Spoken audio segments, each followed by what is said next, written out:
130 FPS. God, I like that. That's a good one.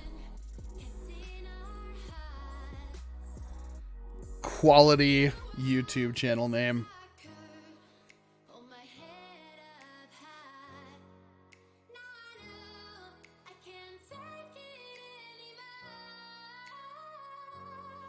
All right. Well, as per usual, I guess we'll get this train wreck rolling. Lots to talk about. Ooh, you are peeking that there. Maybe there, maybe there, maybe a little bit louder. Hey, Ivan. Hey, Valor.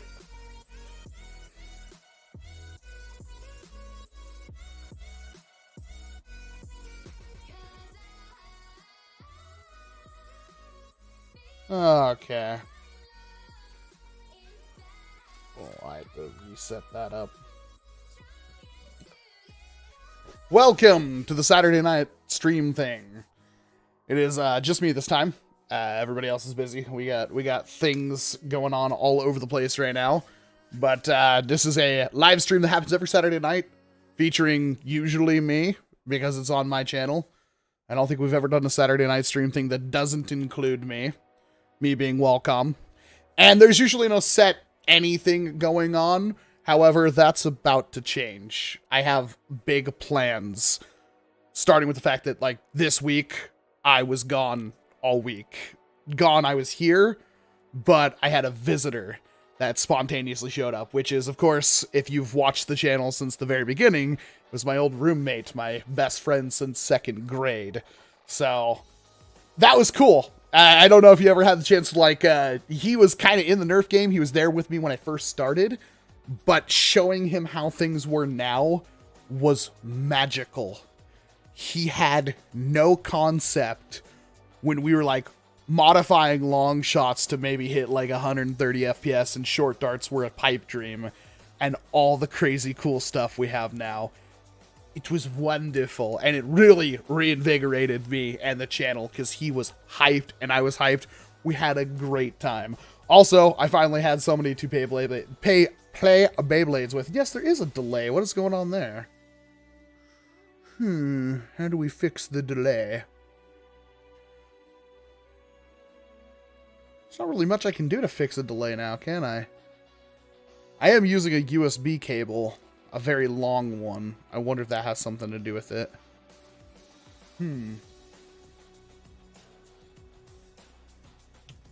I don't know how to fix that. I remember us having this problem before. Let me see if I can't, let me see if I can't magic something up. I wonder if this is going to be a reoccurring problem.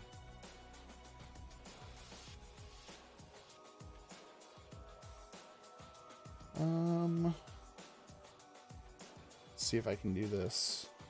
I'm going to disappear for a second. How about now? Still a delay?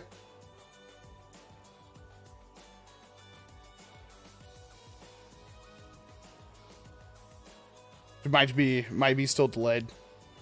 I can see it. I mean, yeah, there's a slight. I don't know if I can fix that.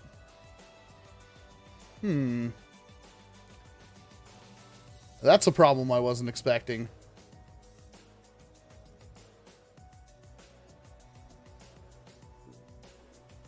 Oh, the only other thing I can think of is restarting the camera. Well, I can fix it right now. That's gonna cause problems with my plans.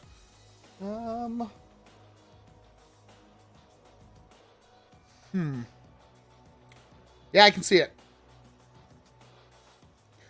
I'm gonna switch it over from the, I'm gonna switch to the Elgato. One second. I think that's a safe bet. We'll see if that's still doing stuff. So, one moment.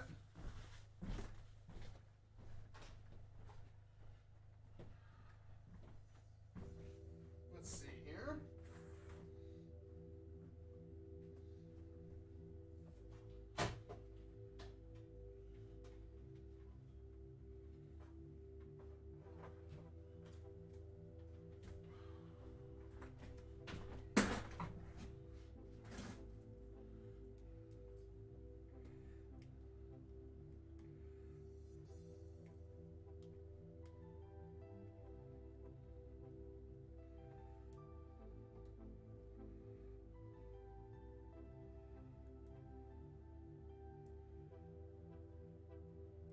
Just restarting my camera.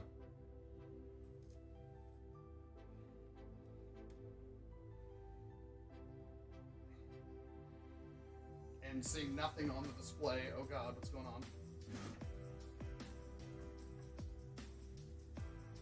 Did I just kill my camera? Oh yeah, there we go. That was weird.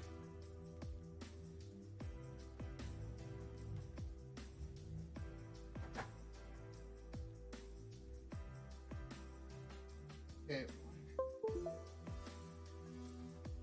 Why are you doing this? Oh, everything was going so good.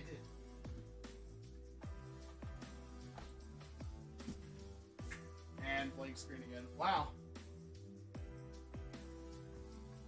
There we go.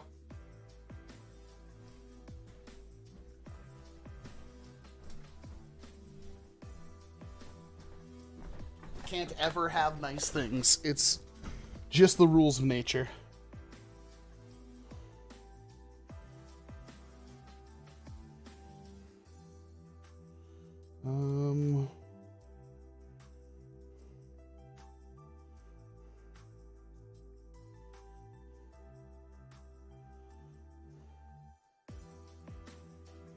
There we go. So for the fact that it's zoomed in, or not, what the heck? That's like very clearly super zoomed in. What is going on?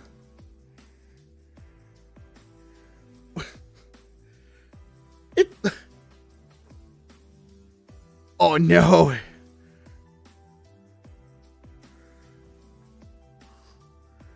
Okay, well, oh, it's gonna be one of those days. Wow, I don't even know what's going on anymore. It might be zoomed in on OBS, you might be right. I didn't check that. Yes, you're right. There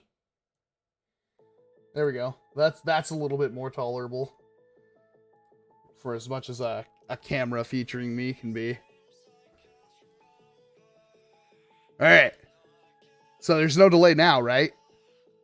Tell me there's no delay. No, the 2021 tier list video is not done because it's literally a several hour video just in shooting. It's gonna take a while. Okay. That's fine. I can deal with that somewhat. Except for the fact that, like, to have multi-camera, I need to have that delay figured out. Hey, Dr. Jex, nice to see you. Thanks for coming out. Okay. So it looks like there's a delay when using the streaming mode on an extension cable. Which means I'm going to need, like, an Elgato Cam Link or something. You would think they would sell like something like some kind of blocks that you can plug. Like it's like it works like an Elgato for multiple cameras. I bet that's a thing. Because like now this means that I'm using the Elgato that I have, which isn't a Cam Link, it's an Elgato 60 for the camera, and so I can't have two cameras right now unless I can use a webcam with that. But I'm kind of tired of using webcams. No, Right Way Productions. I think there's no delay. I can't see one right now, but I could see a slight delay before. Huh. Okay, I'll figure that out. I've got a week to figure that out, but I've got things brewing. Xbox Games one day will collab. I've heard you're local. I believe a Lucha bought a thing from you recently. It's like, oh, this is somebody nearby. I believe Dr. Flux has talked about you as well, Xbox Games. Wallcom, could you make an in-depth mod guide for the Ultra Ferris Half Dart kit? I bought the gun and the kit and then realized I have absolutely no clue what I was doing. No, I don't have time and the video won't get any views and I've already installed the kit, so that won't be happening. And I'm sorry for that. That's just the reality of the situation. It is not a very difficult kit to install whatsoever. So that's a tough one, because it's pretty much drop in. In fact, the only thing you'll need to slightly cut down, like 2 little screw posts, I think it was, when you're installing the breech block. But it is quite literally drop in. So, if you saw like a single picture of the kit installed in a Pharaoh and you looked at your base Pharaoh, you should know what's going on. Unfortunately, like, mod guides just don't work on YouTube anymore. I don't know what the logic behind it is. Are we just not going to work on lights anymore? Okay. Fair enough. They don't have a wireless setup. They do have wireless cameras. They are expensive. They're like $400 a piece. And they're probably worse quality than what I have right now. Very stupid question, but what does it mean if a YouTube video doesn't get views? It's bad, because the video didn't get any views. So if you spend a lot of time on a video and it doesn't get views, it sucks.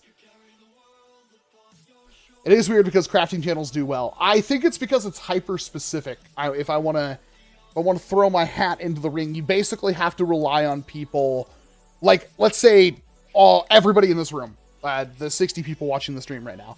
If I were to put out a, Pharaoh mod kit guide, okay, but I guarantee you over half the people in this stream wouldn't watch that video. If they don't have a Pharaoh, they might have a Pharaoh, no interest in modding it. Or if they are going to have a Pharaoh and mod it, they might not need to watch the entire video. Or they already have the kit, already installed it. There's a variety of reasons why NERF mod guides just don't do that well anymore. And then you're talking like, okay, so what happens with a lot of people out there? It gets put into my subscription feed, and a lot of my subscribers don't click on it. That's bad. And then, of course, the only way anybody's ever going to find is they're typing in Pharaoh mod kit. So I'm relying 100% on those people to click on the video, because YouTube isn't going to push the video out to random people at that point. So, yeah, it's just a recipe for disaster. That's why mod kits in general don't work right now. I used your Firefly video to put mine together. Then again, it wasn't a build video. Yeah.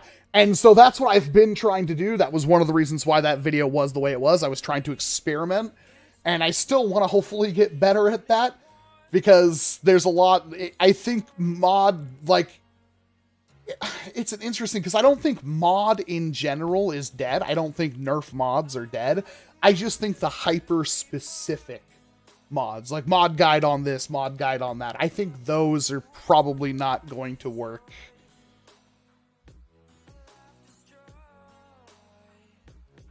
Also, just a reminder, there's a number of people in this chat who have mod guides. That's probably true. And again, it's something that I don't, because I'm an idiot. So if I'm saying it's easy, if I can do it, it should be dead simple for you. Got my gecko put together. It's got a minor hiccup or two, but I'm loving it so far. Looking forward to when the smart board version of the Phoenix 2.0 comes out to go with it. Hope your Saturday goes great. Now that you bring it up, Ty, thank you very much for the $2 donation. The smart board version, the English one should be out soon for the Phoenix. I have a Chinese one. It doesn't mean I can't use it. It just is harder to use because I don't understand the writing on it. So, but there are translations of menus and stuff like that. Out of Darts has a fantastic video on it. If you have a if you have one of those kits anyway, that's what I'm talking about. It's a very hyper specific video, because his video is almost entirely like of the entire duration of him flipping through menus on that Worker Phoenix 2.0 select fire kit. And as soon as the English one comes out, that almost doesn't do anything, except for the people who may buy and accidentally get a Chinese one. So it's like, it's a great video right now, though, because it even helped me out. Because obviously I have like a very basic flowchart of what things can do. I learned a lot from his video. I had to go back to mine and re-edit a couple of things and give the links to where he was talking about it, because there were things that I fundamentally did not understand that he covered in his, because he has more knowledge on it. I noticed that show and tell videos might do better than straight up mod guides. Yeah, that's what I'm talking about. I think in at least in the YouTuber space, I think that specific mods can be difficult. I'm not saying it's impossible at all. If it's a popular blaster, or it's a new hot topic kind of thing, I think mod videos can do well. And then it's down to how you produce the video and how you market said video. I think it can be done, and I'm going to keep experimenting with it, but you're not going to see like Pharaoh mod guide. That's not going to be a thing that I will put out anyway. Is there a short dart kit for the Saturn? I believe there was one for the, I'm going to say yes, there probably is. It's going to be a 3D printed kit, probably off Etsy. I don't know of one, but I know there was one for the takedown. So, by logic, there has to be one for the Saturn, but I assume you're going to have to cut a hole in the side of your Saturn.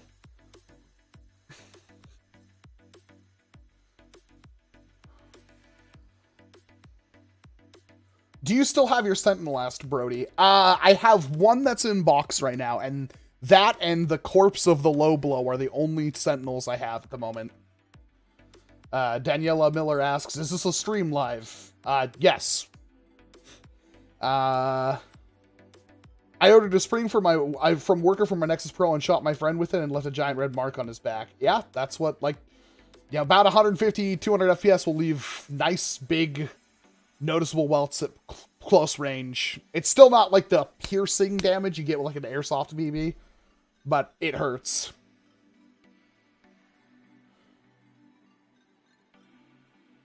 Forgot to mention the Phoenix 2.0's new gearbox. It is a new gearbox, new one. It is, it's just the old one. So the one that comes with the stock Worker Phoenix 2.0 is the metal gearbox. And that one has half the rate of fire for whatever reason. I'm not sure why, but they always have half the rotations than the plastic gearbox. I obviously have, I think that the plastic one, I was talking to Out of Darts about this over the weekend, and I'm not sure what he's going to charge for his, but the cost of the kit and everything like that it's so worth it.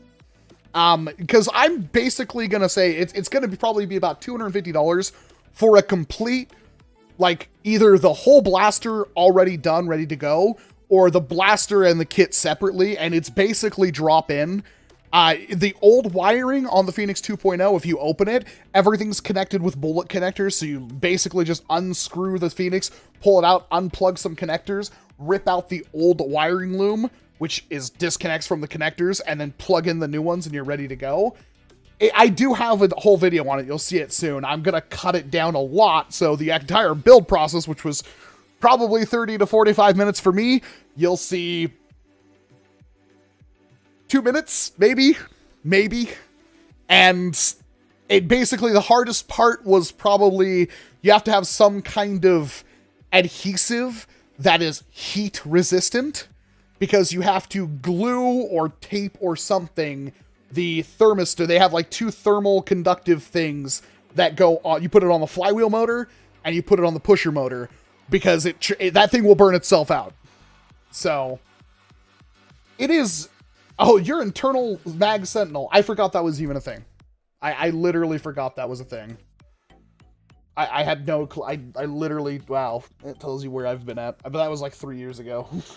So that kind of explains it. Hopefully I'll get another like stock sentinel at some point. They don't last long with me because somebody always wants a sentinel. And I'm usually like, yeah, okay, fine. I've had my fun with a sentinel, so...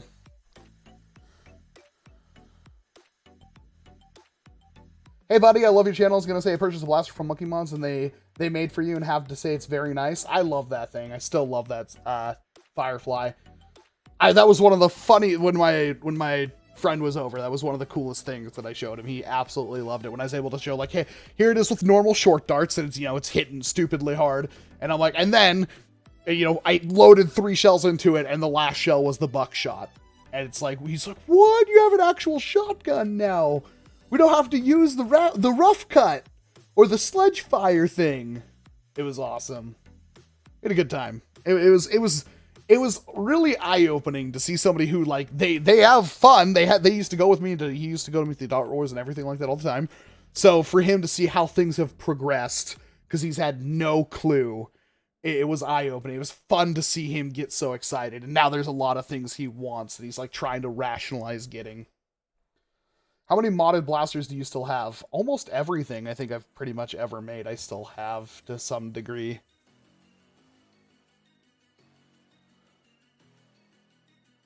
Just came back from my local Goodwill and came back with the OG barrel break and a hammer shot. Those are good finds. Leon Dills Gaming. High temp silicone is good for that. Yeah, of course it is, but who's going to have that lying around? That was the problem. Hey, Lucha. Nice to see you. Thanks for coming in. And American Foam, also nice to see you. Hope you're doing okay, buddy. What are your thoughts on modding the eagle points? You can probably do it. I won't. It's not ever going to be a recommendation from me. It's one of those things where it's like, I'm going to say the eagle point isn't worth modding. And somebody out there is going to say, yes, it is. And to that person, have at it. Have fun. I'm sure you'll have a good time with it. But for like 9 out of 10 Nerf blasters, the answer is usually like, it's not worth it. Ever heard of an inline clip blaster? A mod to be specific. Yes, of course. That is not a new thing, Prince Mark Edits. Please make a video of the magazine-fed Firefly. I don't have one yet. I'm hoping to get one in soon. Let's see what we got. Lucha, did you get your kit in yet from AFOX? They were actually in the chat earlier. I'm hoping that's good, because I kind of want one.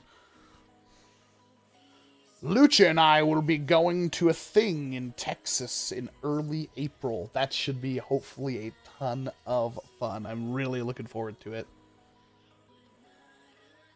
I'm doing okay. It's been a bad, I'm going to say about a month now, because we're in like the middle of March, and it's been a bad February and March. But I think things are getting better. Question, have you ever heard of Aberdeen, Washington State? Yes, because I lived there for most of my life. Well, technically Ocean Shores, but obviously been to Aberdeen several times. Are you going to make the Wacom Firefly take over in the intro instead of the rough cut? Thank you very much for the $1 donation, and Satsu48. Are you going to make the Wacom Firefly take over the intro instead of the rough cut? I don't really have animation skills.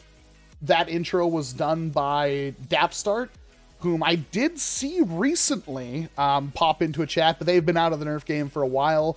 Maybe I can commission them for a new intro, but my next intro, which I have been doing using whatever the Vegas version of After Effects is going to be short and simple. It's going to be it's not going to be like the way that you see it right now. But there will be a new intro that will crop in soon.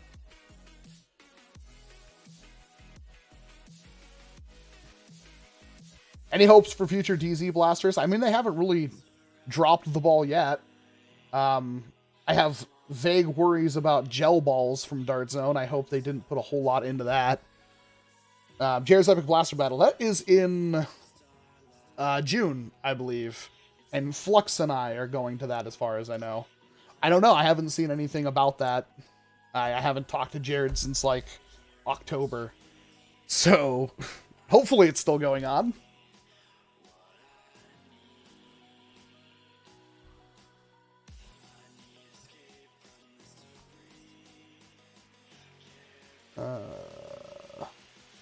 Can I buy a plunger rod off you for my Fireflies? I don't have a spare. I also don't have parts. Like, I'm not Monkey Mods. I don't even have the pink one right now. I had to ship the one that I had to the winner of Clowny's contest. So I literally don't even have my own blaster. One of the things I'm hoping to get another one of here soon.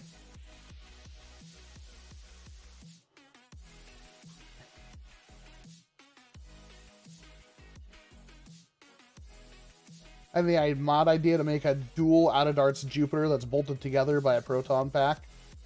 Yeah. Man, I'm so bored of proton pack mods. And I still want, there's one I wanted to do, and I'm not even doing it because I'm so bored of them. What should I add to a loadout with a Phoenix 1.0, 2.0, and a little rocket knockout attached to the front of a Gecko as a secondary? I mean, that sounds like you got your loadout. That's a lot of stuff right then and there. I'm waiting for the Fire Rat restock. That's a good one. Yeah. The Fire Rat is way too cheap for its own good, and it's a pretty solid little blaster. Yeah, because I think they're like, what, $50, and you get about 130 FPS out of them, stock. And injection molded, no 3D printed parts, as far as I know. Are you excited for the Moto Blitz? I am, and I'm not. Yeah, I don't know how I feel about that thing. There's a lot of why Hasbro, as per usual, with that. Let's see if it will still pop up on Amazon. Not when you directly search for it. Let's see. Let's do Nerf. At least the MA40 is back in stock.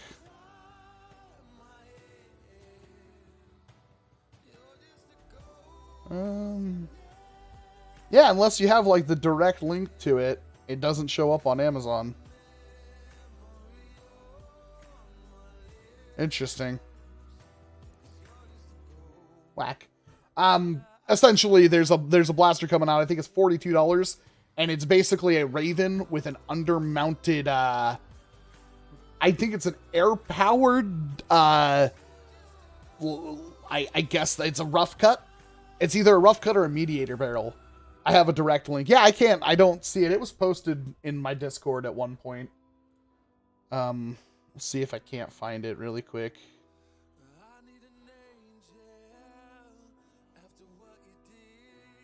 No, there was a picture posted of it. Well, that's dumb. Yeah, I don't have a direct link to it right now. Oh, Ultra Focus is now going up in price. Guess they're just out of stock right now. The original, like, stuff that was posted about the Moto Blitz was that it was an air-powered blaster.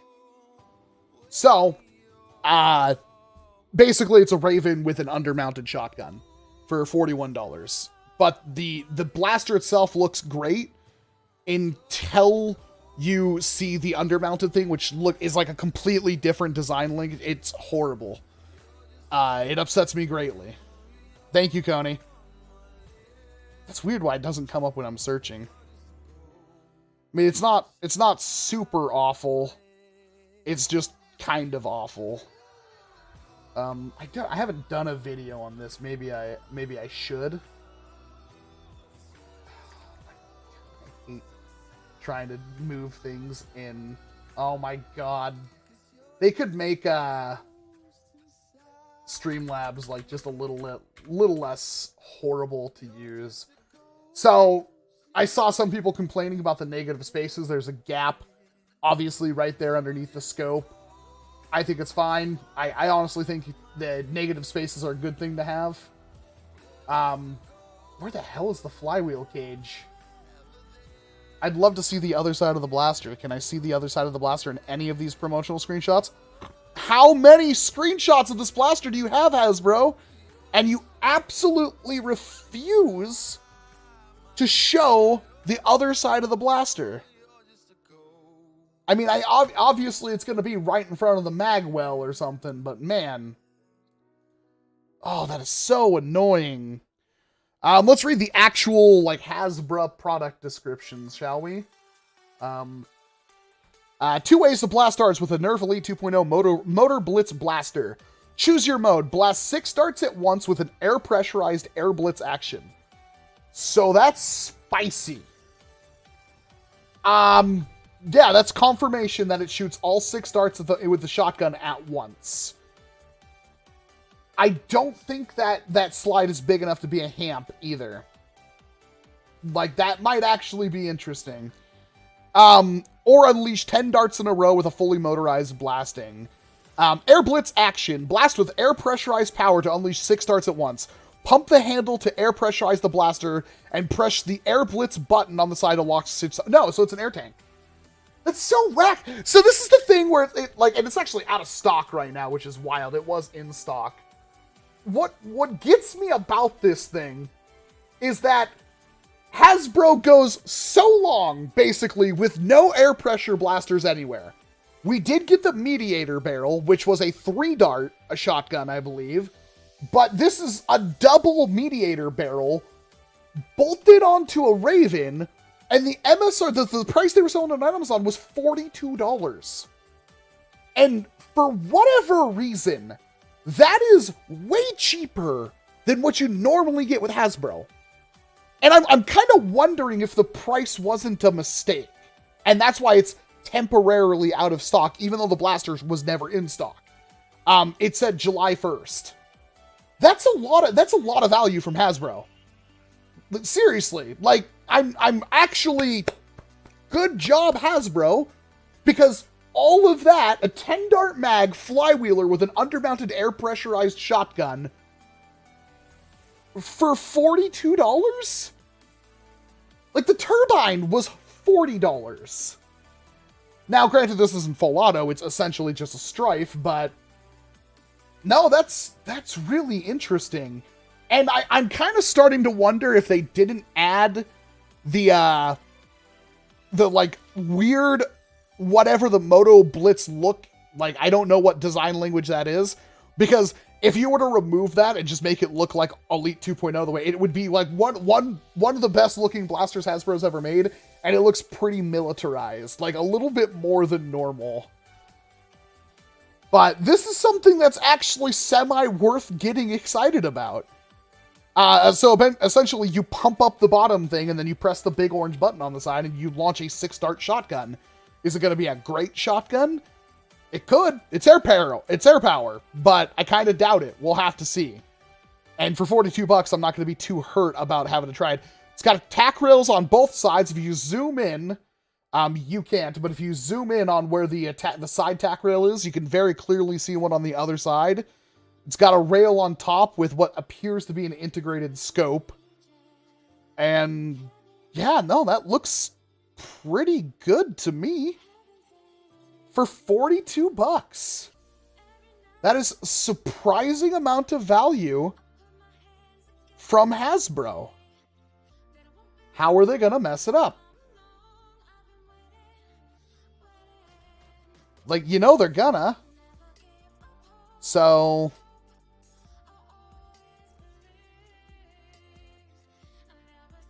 cut it off and fix it to something else, convert the flywheel blaster into a separate project. In a sense, yeah, that might be worth using. So when it comes to flywheelers, I'm always a little bit more excited for mod potential in flywheelers, because flywheelers are way easier to mod than typical standard Nerf stuff. There's no restrictions on, like, the internals. You can just shove a new flywheel cage in there, hook it up to a lipo, and you're ready to go. This blaster does concern me, because I don't see the other side of the blaster, and I don't know where the flywheel cage is, although I assume it's in front of the magazine. It pretty much has to be. But then where do the batteries go and stuff like that? Like, we don't have solid confirmation where half the stuff on this blaster is, and I have a feeling it's going to have some big, ugly thing on the other side of it that Hasbro's trying to hide, much like the original Raven, which the Raven is notoriously terrible to mod, because that lump on the side of it is not a good, you can't shove a lipo in there, basically, and then if you're not using it, you have this ugly lump on the side of your blaster with Nerf logo on it, and you can't really get rid of that. That's one of the reasons why the MA40, like, when that was released, like, that's a much better Raven in pretty much every single way. You can shove any lipo you want in there. The stock MA40 has more than enough room for anything. So that's really interesting. Yeah, I have a feeling that's, I don't know. For $41, I feel like they messed up. It's probably a $50, $60 blaster easily. But that's, you know, the more I look at it too, the less I hate the big Moto Blitz thing on the side. It's just weird that that's like shoved on there and so obviously different. I'm like trying to see if there's like a obvious seam line. Yeah, there is a seam line on the white plastic. I'm kind of hoping you can remove that white plastic completely. But pump it up, air power. Yeah, that's cool. And it says 10 dart clip and 22 Nerf Elite darts. Includes a 10 dart clip for fully motorized blasting mode. But it does not say it's full auto. But then again, it says integrated scope. Moto Blitz Blaster has an integrated scope to help with targeting. Blaster requires 4 AA batteries, so it's definitely not full auto. I wish Hasbro would bump things up to 6. I really wish they would. That's one of the reasons why Dart Zone stuff is so much better. Is because they allow, you know, 6 AAs for 1 flywheel cage. I mean, it's fine if you like the Raven more, but for modding, it's awful. God, that's cool looking, though. I really like it.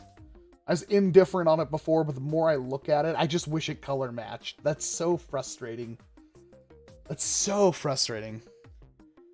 But that was just kind of announced. Like, it wasn't even officially announced by Hasbro. It just kind of popped up, I think, at Walmart first. And it's pretty exciting. I like the fact that it's 6 shots, too, for a shotgun. It looks like just 2 Moto, or Mediator barrels stacked on top of each other. Walcom, are you going to End War? Probably not. I got a couple of reasons. Normally, I'd go to End War just to meet people, but I've met a lot of people that I've wanted to meet previously. I didn't really enjoy the game of End War. I don't know what version of HVZ you would call that, but it wasn't really a game for me. I had a lot of, like, I just wasn't having fun, that kind of thing. And it's also on my birthday. And I don't know if I want to spend several $1,000s to fly across the US to go to something that I will have a ton of fun interacting with people, but other than that, it's like, yeah, I'd probably rather just have a nice, quiet birthday at home and work on things. So I'm kind of feeling like a no. It could always change, obviously, but I don't, at the moment, I don't think I'm going to be going to End War this year. So it's like, what, it's in frickin' like New York or something too, isn't it? Which is, or Pennsylvania or something. I have no idea, but it's like, it's going to be an expensive trip. Even I managed to buy one of your Fireflies. It's due in New Zealand super soon, in a week or two, and I just have, I got to get one to Slater Biggs, so thanks for reminding me. And just in times it looks to be sold out. Yes, okay. I do know they have more, but they're there for, like, parts, so I could probably still get 1 or 2 more from them. Rochester, New York. Yeah, see, I just don't see myself doing that. Ragnar Oktoberfest seems more fun to me. Definitely. So the problem I have with End War, and again, this could be, you could just chalk it up to Walcom doesn't understand HVZ. I liked WVZ and Ragnar Oktoberfest more than End War, because End War was all about, like, the big group dynamic, and when you have, like, 700 people playing or something like that, End War quickly got out of hand. It never felt like... It basically, there was, like, a couple of objectives, and you always had big groups of people going to secure the objectives, and that's not fun to me.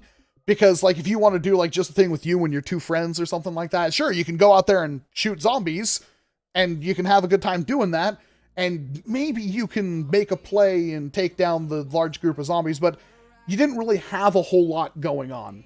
Like, it just didn't feel like you had a direction, you didn't have an objective there. It was just, if you were spacing away from the humans and going off and doing your own thing, that's because you were going off and doing your own thing, but you weren't assisting the humans with what they had to do, or in same case with the zombies. Zombies is a little bit different because a solo zombie can always catch stragglers. So that's always a good thing. For zombies, like, the horde always isn't always the best choice. But yeah, when you have that much people, it wasn't fun for me, because all I remember really doing was there was one big, we got into a group. It was me and 2 other people. And we basically were just, like, trying to play, like, super stealthy. And we got into, like, 1 or 2 firefights in 10 minutes with zombies.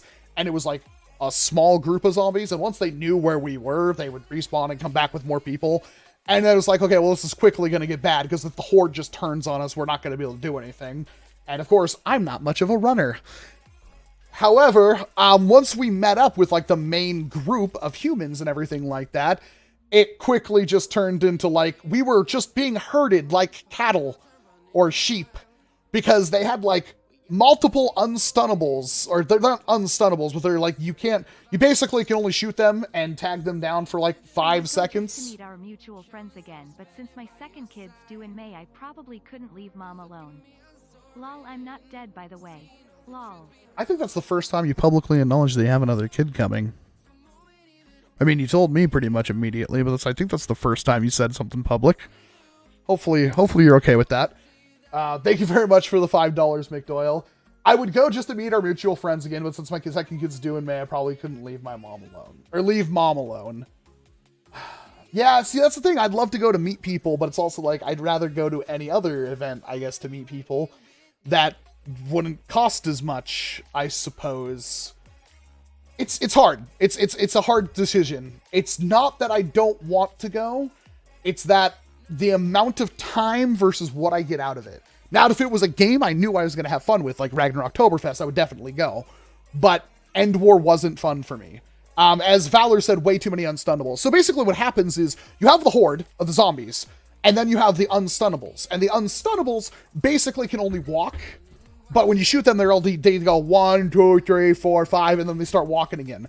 So the group of humans basically can't take a break. You can't stop. You're just being pushed. Now, there's not enough unstunnables to like completely overwhelm you, but between the unstunnables and then the massive horde, it just wasn't fun.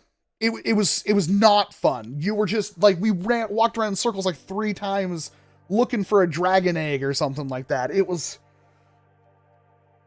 awful. It was really bad.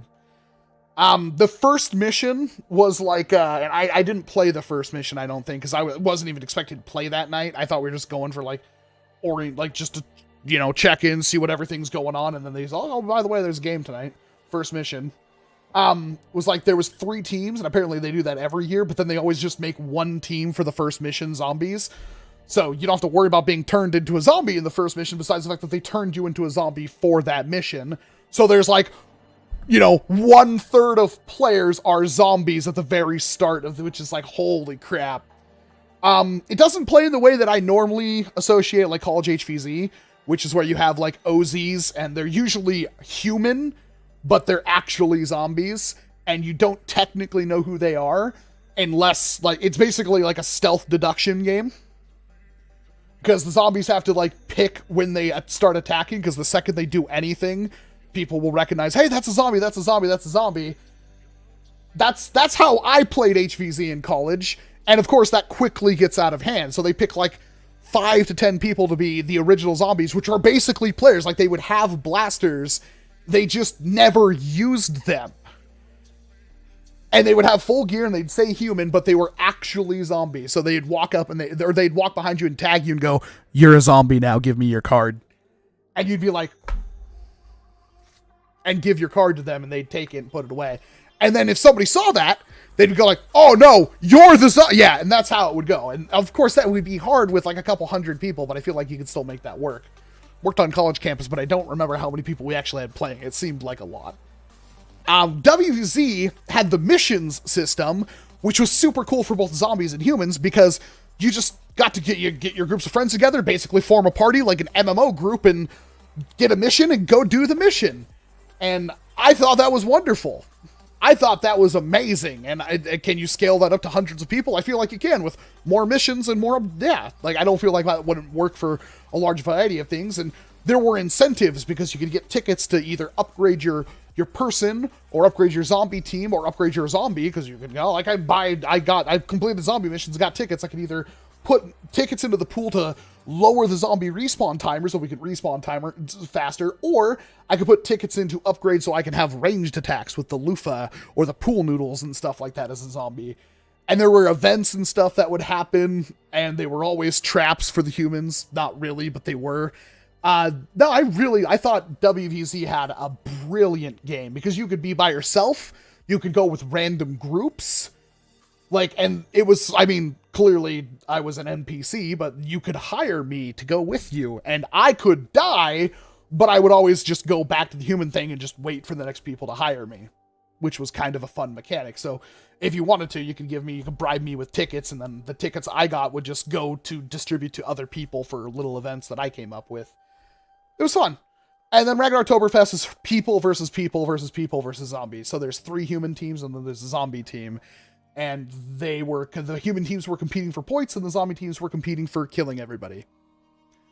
That was fun. Not perfect, but definitely fun. And that also had random events and stuff like that. And you had a whole base that you would reinforce because people would attack it because they could turn your base, they could destroy your base and ransack it. You'd have nowhere to go back to get ammo and stuff like that. So there were more roles to play than just being a super fast running guy or big group guy with tons of stuff. Like I mostly did base defense and stuff like that, and organized ammo and stuff, because I don't exactly want to go push out. I'd rather sit there behind barriers and make sure everybody else can get in and stuff like that.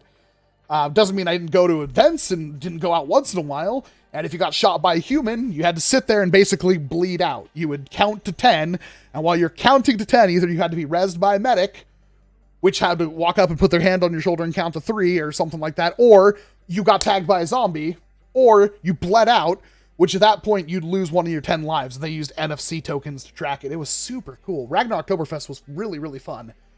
But in terms of like what I found, like of the 3 types of events I've been to, besides like normal college HVZ, End War was kind of the bottom of the list. I'm not trying to throw shade at that. I don't know how you balance and make a game for that many people, because it really is kind of the biggest event in our hobby. But I didn't find it fun. So it's like I've met a lot of the people I've wanted to meet, and I kind of just want to not go because it costs a lot of money. A lot of money. Although I imagine HVZ, all blasters everyone else is using, to be a hit lighter, and long dart blasters statistically are lighter. In HVZ, you want high capacity and you want maximum dart compatibility and probably economics. I don't recommend short darts. You can carry more short darts on you, of course, but they're very expensive, and you're probably not getting your ammo back. And, you know, normal standard darts are dirt cheap, and you don't need to shoot people far away. They run towards you. So you don't need to shoot people far away. Do you still think the Dart Zone Mark III is worth it if I'm not thinking of buying, or I'm thinking of buying one, but I'm not sure? It's good. If you have no experience with high velocity flywheelers, yes. If you want a high velocity flywheeler, you know, 150 or whatever it hits, yes. The full auto is not a selling point. The semi-auto is better in that blaster and has a pretty decent semi-auto, I should say. But I don't recommend buying it if you're in for like full auto rate of fire. And I ate spicy soup and I just had a burp. And I feel like you could probably do better. But the fact of the matter is, like, if you already have a lipo setup and everything, then no, I wouldn't recommend getting the Mark III. You could do better. But if you don't have any of that stuff, you only use alkalines, and you want a high-performance flywheel to keep up with, like, Nexus Pros and stuff like that, then yes, the Mark III is worth it. I don't think the shell is specifically good, better than anything else I've ever used. I don't put a high value on the design of the blaster, much like I don't put a high value on, like, the Nexus Pro shell. You can definitely do better. I personally like the Ceta shell and stuff a lot better, but there's a cost difference here. The Nexus Pro costs $50, if not less. I would put a high value on the Conquest shell. If the Conquest and the Nexus Pro were the same price, I'd buy the Conquest every single time.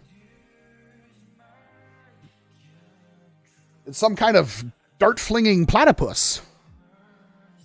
It's Perry the dart-flinging platypus!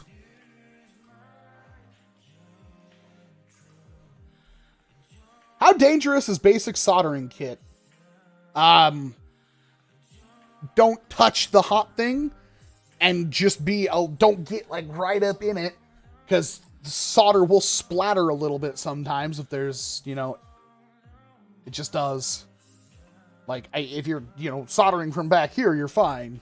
I wouldn't want to, like, solder in front of this nice big monitor or something, because a splatter could hit my monitor and melt it. But otherwise, yeah, no, it's not dangerous as long as you don't touch the iron. If you have handy hands, it makes it trivial. You literally just keep the thing, like, you know, take the handy hands, put the wires in there, put them in place, take your soldering iron, heat up the wire, and then touch the solder to the heated wire. Don't heat the wire up too much, or you know, it will conduct and go down the rest of the blaster and start melting things. And there's videos you can watch online, but it's like, you do it a couple of times and you get used to it. It's not that hard.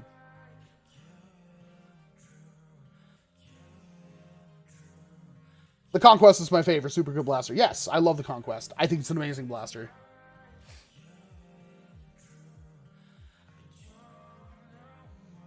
Let me look, Stinks. Maybe an HEZ game where both the zombies and humans have a commander of sorts. Humans, no. I don't want to give anybody... If it's like an NPC, no. I don't like taking orders from people. Humans would have a regular commander. Zombies have a necromancer leader who can upgrade and lead them. No. See that? What you're just giving me flashbacks to is me playing Albion and doing Zerg vs. Zerg, like just the big open world PvP where, you know, guilds have to amass hundreds of people to fight against other guilds for territory and stuff like that, and there's no rules. And really, I'm not playing the video game. I mean, I'm physically playing the video game, but some, you know, 20-year-old with a power trip is yelling at me what to do. And it's not fun.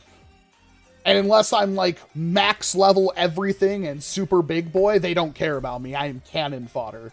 Even if I'm good at something else. Like, if I have maxed out everything in something that's not good for ZVZ, I don't matter. It sucks. So the last thing I want is to have some other guy telling me what to do. Like he's playing a video game that I'm just a unit in said video game. Some people like that. Some people be like, I like to be a part of something that's bigger than me. I don't. I'm not saying I have to lead. In fact, I never want to lead. But I don't want to be a part of like a huge group of people with one guy telling me what to do. I'd rather go with a group and be like, okay, what we doing? Let's do that. Let's go. That's what I like to do. Is the merch site down? It's just a Teespring store. I don't know. Like, I guess it's like just something happened with Teespring's server. The merch shelf should be under even this video. Like, is it not? There should be a merch shelf under the video. That's still a merch store, technically. Yeah, why is that not? Maybe they deactivated my account or something. I don't know. No, it's in there. I don't know what's going on. Let me see the stores. It's still fuzzywalrusindustries.com, is it not? Maybe not. No, it says there's a problem. Oh, yeah, I effed that up. Ooh. Yeah, I effed something up. I tried to switch to the domain and it didn't work. And I don't know how to fix it, because it says it's connected to my domain, but I can't get it to work. Yeah, okay, I'll try to fix that. I honestly, I haven't really cared since... I mean, the merch store was getting, like, maybe 4 clicks a day. There was a point where the merch store was doing really good, and then all of a sudden, it literally happened, like, I had, like, the first 3 months into the merch store, it was great. And then after that, it literally fell off like a rock, and no matter how many times I brought it up in a video, it never seemed to translate to anything. And it felt like there was something weird going on. I don't know. Welcome, did you have any issues with your Worker Swift? 0. I just can't get mine to be consistent, and I've tried everything. No, I had no issues with mine. I mean, make sure yours can hold a seal, like, if you can plug the barrel and it doesn't lose air pressure. No, I mean, Lucha has my old Swift, and it was working perfectly.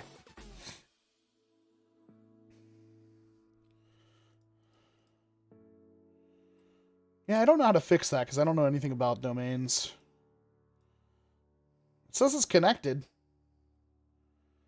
Yeah, I don't know what the problem is there. Welcome. Hey, do you think the Vulcan is fun? No, I think the Vulcan is garbage. Absolute garbage. That's why I own several of them. That's why there's literally like 3 of them on the wall behind me in my studio. So, this should be the last stream, at least for a while. That's this. I am a good way done. I'm glad we caught the issue with the mic there, with the camera. That's going to be an issue. But I'm a good way done setting up an actual like green screen table streaming area. This is something that I've had in the works for a while. It was something that I've wanted like assistance with, and it was just a slow process, growing pains. But starting next week, the next stream should be completely different than this one. We will have a functional streaming studio area. That's the plan. I am limited, of course, by technology and funds, because you can overcome your lack of technology with funds, depending on how much money you want to dump into a thing. But I think I've gotten a good compromise between the two. We will hopefully have the next, like the test stream for that happening next week. I might fool around on Twitch in the meantime to see if I can get something, but it will be fundamentally different than this. I hope to have more going on in the future, but that will be like the big, like, hey, we got a streaming studio going. I'll have a table, and, you know, I can hopefully have up to 3 people behind, you know, in front of the green screen, and have green screen animation in the background that looks cool, and do memes and all that kind of stuff. But that is our plan for the future when it comes to the thing.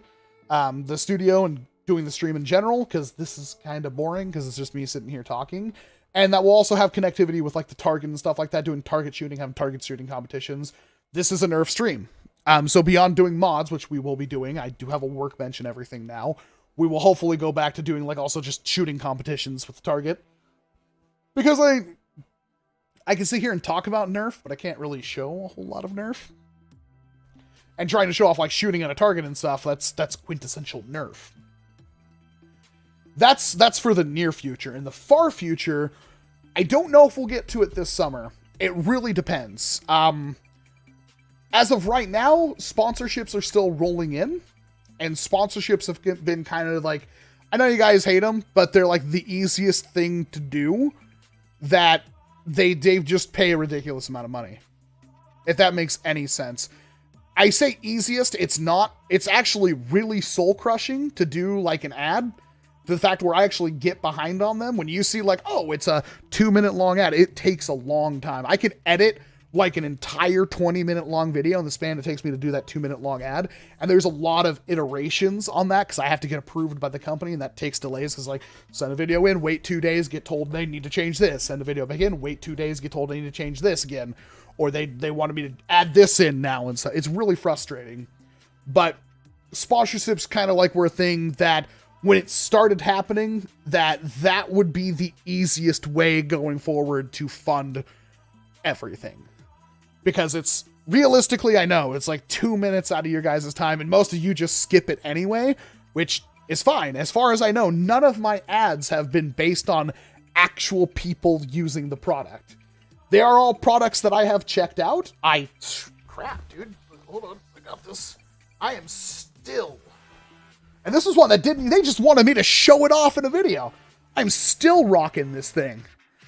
Like, I've had this since, what, late October, I think? I love the extra thing with the tracker and everything in it. I can find my phone or find my wallet if I lose either one of them.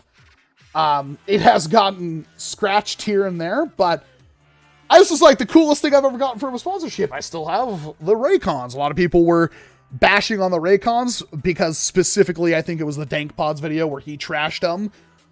I think they're pretty good. I actually had a pair of Raycons. Yeah, right, these ones right here. These are my old Raycons that I bought myself.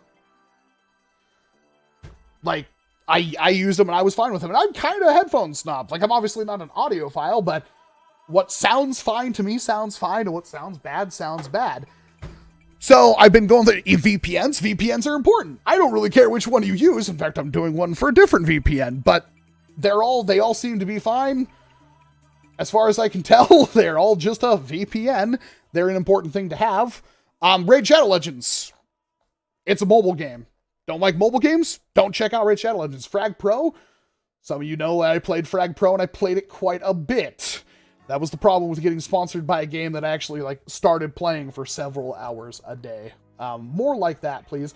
Raid I couldn't really get into because I already play other games similar to it that have more anime girls. But that guy retracted his Raycon bashing vid, actually, but no one noticed. Yeah, so I'm getting, I get a lot of crap when the Raid ones, and I think it's just from people just hate it. And it's like, if you hate it, just skip it. I'm not trying to sell you something, like, I'm not selling you some weird thing. I definitely have turned down ads on things that I'm like, I don't feel comfortable doing this. If it's a tech thing, usually they send it to me, and if it's really bad, I'll be like, hey, this is no good. But there are things I legitimately, like, these are my business cards. They are in my wallet that I carry with me every day. I've been using it.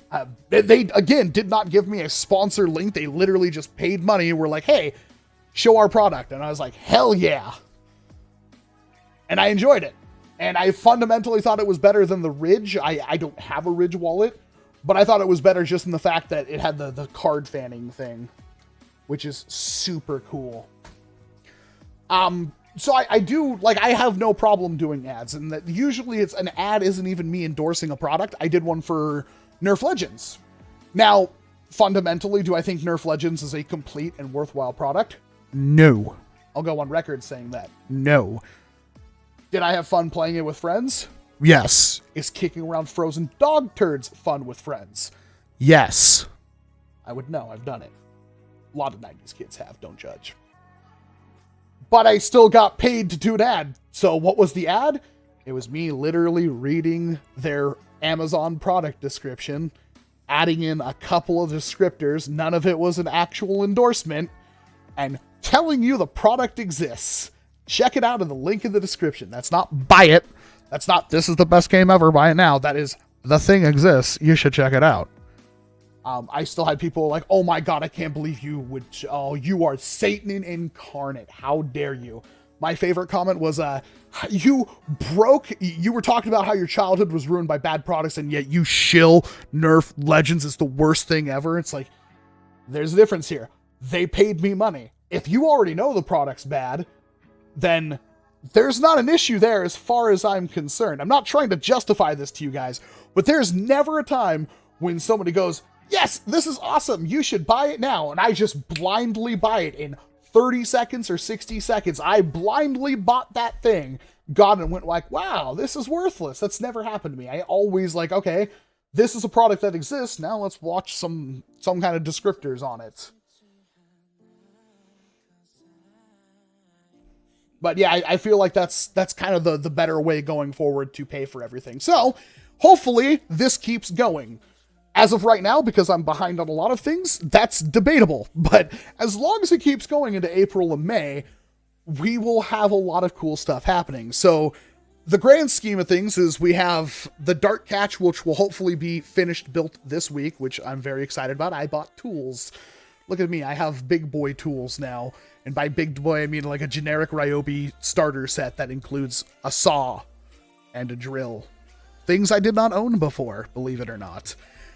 We will have Dart Catch all set up. I have gotten, I think it was Scott Rocca sent me like a pretty good design that I'm going to kind of incorporate into my idea for the Dart Catch. And I will be doing a lot more target shooting. I'm still pushing for most of my videos to be indoors. There's a variety of reasons for that. I have done several videos of only indoors, no range testing, that have gotten way more views than videos I put a lot more time into. And I've also done videos that have both. I've looked at the analytics from the ones with both, and believe it or not, the target one gets higher view time on average than range testing. I still feel like range testing is important, and I still feel like Fuzzy Walls Industries did range testing some of the best. But when I look at some of the people in the hobby, like Coop doesn't do any outdoor things. He gets more views than pretty much everybody else combined. So I'm trying to avoid doing outdoor stuff when I can. I did say the excuse was in the past that it took a lot of effort, and it does. But that's not really an excuse, other than I personally felt like the effort wasn't worth the value. And I know there are people out there that love the outdoor range footage. I know because somebody asked me, hey, bring the range back. And when I did, they literally gave me $20 and said, thank you. And now months later, I'm spitting in that person's face. But my main concern is that I live in Washington. The weather sucks. I am also somebody whose work schedule is very unpredictable and unorganized. There is never a moment where I can work just basically flawless 9 to 5 every single day for what I do, because there's always going to be something that comes up where I'm going to go like, yeah, well, I work from home. I can do whatever I want. That gets things pushed back, gets unorganized, that causes problems. But I also used to work constantly at like 4 o'clock in the morning. If I, let's say I work on a video or something, I take a nap, wake up late, it's 9 o'clock, there's no sunshine. Well, if I have to shoot outdoor footage, I have to wait until the next time there's sunshine, which could be to the next day. Or I could just try to come up with a system that doesn't involve me relying on sunshine. This is not always going to be possible. There are still going to be videos where I have to use outdoor range footage. But for a bulk variety of things that I'm doing going forward, I'm going to try to make it a point to film everything in the one studio area. That is my goal from now on. I know people don't like that. There's always going to be people that don't like that. And I understand. I really do. And I'm going to try to do it when I can, when it is feasible. Not necessarily when it's worthwhile, but when it has to be done. However, there are lots of problems with doing outdoor stuff, and from doing it for months, years, in fact, I can tell you that the bottom analytical barrel is that it doesn't seem to matter. And thus, I have to make these decisions where I can. We're going into, we're starting to go into the point where it's going to be getting warmer. I'm going to have more time to shoot outside. But eventually that's also going to wane. And eventually it's going to become cold, wet, miserable, rainy, and it's going to be dark at 4 o'clock at night. So these are things that I have to be conscious of moving forward. And it's better to kind of have a lot of indoor footage and sprinkle outdoor footage more, and then slowly put that down and go back into filming everything indoors. Maybe you could set apart specific days when it looks like you're going to... I tried that, but that's not how I do things. And I know, like, well, why don't you just do things that way? You don't do things like that? Why don't you just do things that way? Because I'm a creative. I don't know if you noticed that. I'm an artist by heart. I went to school for art. I drew and painted and made lithographs, and it was awesome. So having like, oh, you can only do it on these specific times in this specific way sucks. Because you know what happens most of the time you try to do stuff like that? You don't feel like doing it. And what do you think happens to the product if you don't feel like doing it? That's why I try to do things. It's the worst thing. And that's one of the reasons why the last couple of weeks have been so slow. Because I've been burnt out. And you're like, burnt out? You barely did anything this year. I know. But when I sit there and I'm like, I'm struggling to do the video because I don't want to do the video because I'm just not enjoying it.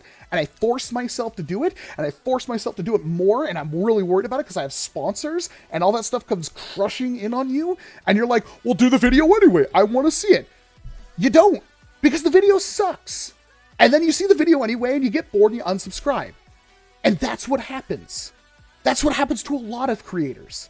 And it's gonna happen. It's not that I don't like NERF. It's not that I don't love what we do. And it's not that I'm super thankful that I get to do what I do. And I fear every day when it's eventually going to slip between my fingers because I was a lazy bastard and didn't get it done. But the fact of the matter is, you can go back through my videos and see the ones that I'm really excited about and see the ones where I'm not. And it sucks. And that is kind of just the end all to it. I'm gonna do what I can, and I can't go months without uploading a video. I can't do that. That's not feasibly possible. And then what winds up happening is because I have sponsors and they have due dates, I struggle to put those sponsors in front of videos I know will be good. And then I delay putting out that video because I have to tie these things together. And what winds up happening is that none of it's good. None of it's good. And that's the thing I've been struggling with for weeks now, besides the fact that I get sick every week and a half, 2 weeks, and that puts me out for at least 36 hours. Usually always a day of me being unable to breathe, and then about a half a day of me just getting better. Still don't know what's causing it. Don't have insurance. Haven't been able to figure that out yet. but it's just something that you deal with. And again, it's never going to get to the point where I'm just going to quit. I'm going to disappear for 3 months and try to come back. I'm never going to do that. I'm here. I'm talking. I didn't want to stream today. Didn't really feel like it. I'm kind of hoarse. I've been hanging out with my friend all weekend, having a great old time, reminiscing about the old days, driving around, looking at stuff, talking, going out, having fun. Here I am. And I feel good. I feel energized. I got tools. I moved stuff. I cleaned stuff up. I'm ready to move on to the next thing. And that's what made me get into the studio and realized this is what I want to do. I'm going to do all this. I'm going to do all that. I'm going to come up with him and I were talking about it, coming up with ideas, and it's good to get feedback from somebody that doesn't do this so they can, they're a blank slate. They're like, well, why don't you do that thing over there? And like, you're right. I could just do it. I didn't even think about that. And thus we move a bunch of stuff. We clean a bunch of stuff. We laugh. We have a good time. And now I'm like, oh my God, this is going to be the best idea ever. And I'm super stoked about it. But I still have to try to helpfully get things where it's like I have steady videos going out and it's a medium amount of work. It's not too easy. It's not too hard. And then I can also sprinkle in the things that are long-term, heavy-hitting, almost soul-crushing projects. For example, I've already had people ask about, like, where's the tier list video? Do you have any idea how hard the last one was? And this one has literally like 20-something more blasters on it. And a lot more to talk about, arguably. That's a long... Even if you're talking about just doing a minute per blaster, it's still over an hour long. And then, of course, I have to shoot that. I have to edit that. And it's like, can I afford to do that right now? Because if I started that, you wouldn't have a video for 4 days. So I have to try to like sprinkle that in there and work on it. And I'm one dude. I don't know if you understand that, but every single thing, while I do have external help from like Luchathor and Dr. Flux, both of which, if they weren't around, I wouldn't have got any of this ever done. But they don't contribute to, really, they do contribute to filming per se, because they are around when I do filming and they are in videos.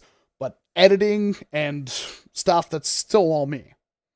And I can only do so much as one person. I hope to get better, and I have gotten better, because if you were to go a year ago, videos took me 3 to 4 times longer to edit. I have gotten ridiculously good at editing.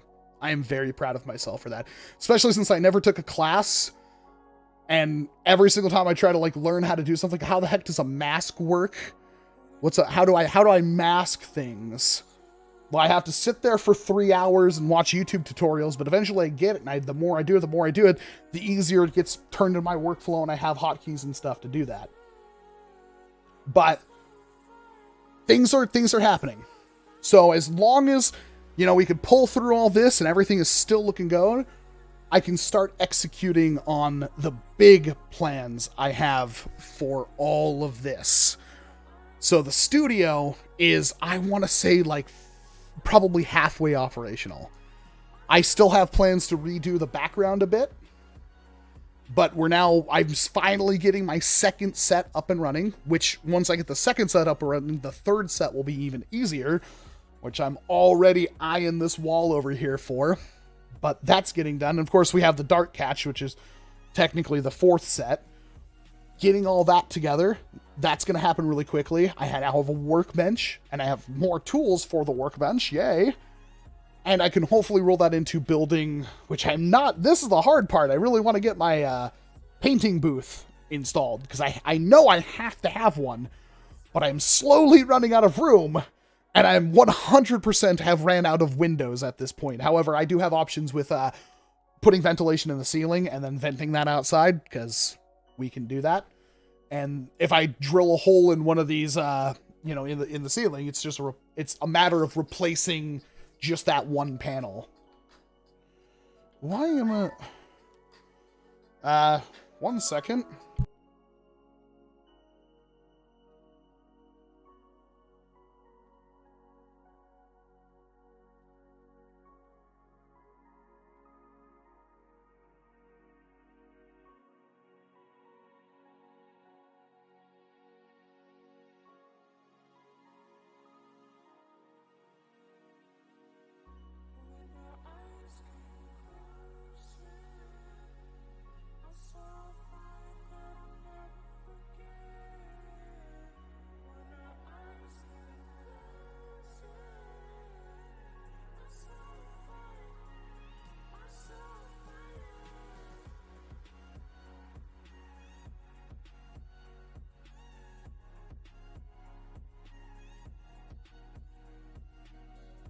hey, look at that. I got an emergency. I have to go.